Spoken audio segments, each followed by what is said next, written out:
narinig sa akin manggaling to.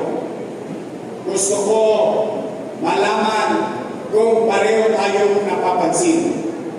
Kasi pag sa akin lang nagaling, bias. Kasi kalaban ako sa politika. Dahil, mga nunod wala ko. Napapansin niyo ba parang dumudugyot ulit ang Maynila? Talaga? Napapansin niyo? Parang magulo ulit. Parang maraming ulit tulogis. Saka si Eddie, kilala niyo si Eddie? Eddie sila. Si Pati. Pati kasama ni Eddie. Nagpalay ka na sa dito sa Korea. At gano'n. Ano sabi ko sa inyo noon? Anong pinangako ko sa inyo? Nung naupo ako, July 1. 48 hours. Yung 30 years yung problema sa pag-uwi sa Tondo. Kung galing kayo ng Cubao, Divisoria, nakakating trip kayo sa Santos. Kung galing kayo ng Baclaran, uwi kayo ng Tondo. Nakakating trip kayo sa Binondo Church, naglalakad kayo, hindi kayo makalakad ng maayos. Dahil puno-puno ng obstruction yung buong rito. Gone in 48 hours. Walang nakapaniwala. Walang mayor na nakagawa na linisin ang buong recto, Soler at Juan Luna. Itong uhugin na to. Ito lang yun ang nagpalinis noon. Ano sabi ko? Dahil, mga bata Maynila, pumanatag kayo. Pag yan nabalik, nalagyan na ako. Di ba yun ang pinangako ko sa inyo? Natapos ang term ko, hindi nabalik.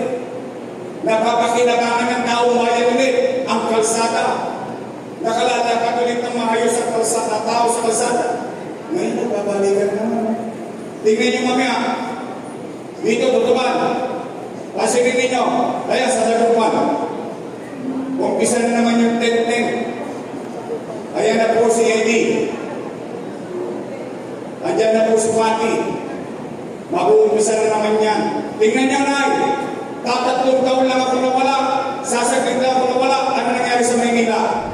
Alright mga katambay, maligayang pagbabalik. Ito, andito ulit tayo sa may kalsada ng recto. So ito,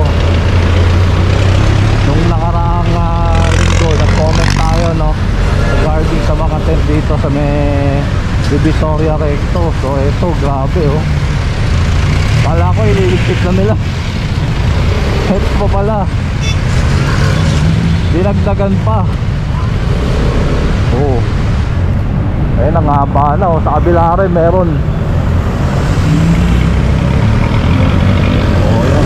Maganda niya sa may kanto ng Abad Santos.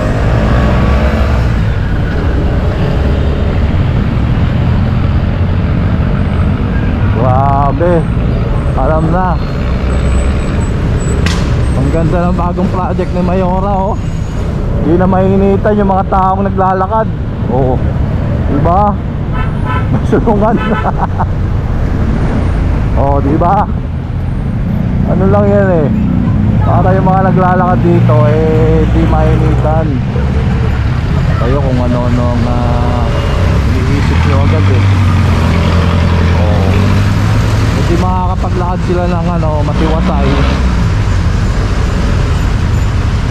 Ito dito sa Dagupan talagang hindi na yan naalis, no?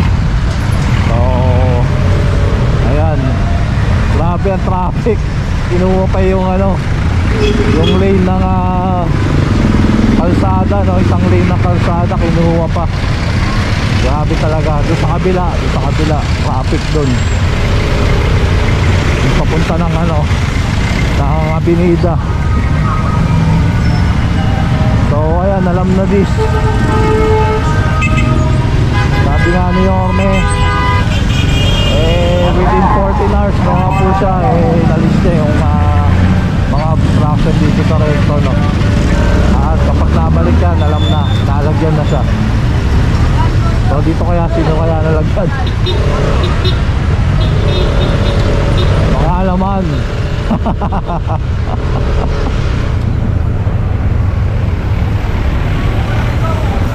Kaya naman.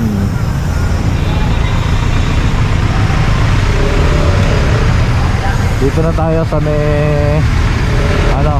Juan Luna. Papunta ng Moriones.